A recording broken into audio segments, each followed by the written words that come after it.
Adipur police સ્ટેશનમાં દાખલ થયેલા આત્મહત્યા કેસમાં નાસતા ફરતા આરોપીને એલસીબી પોલીસે અમદાવાદથી ઝડપ્યો।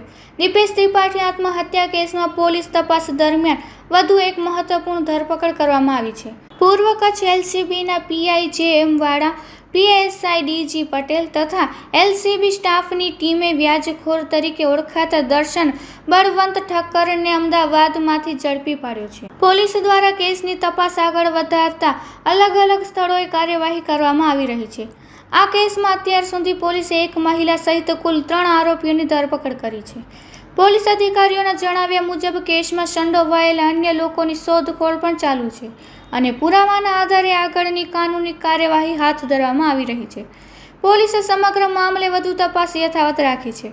આરોપીઓને પકડવા આદિપુર પોલીસ અને એલસીબીની ટીમ સંયુક્ત રીતે કામ કરી રહી છે। Report by Bharti Makhijani, Gandhidham.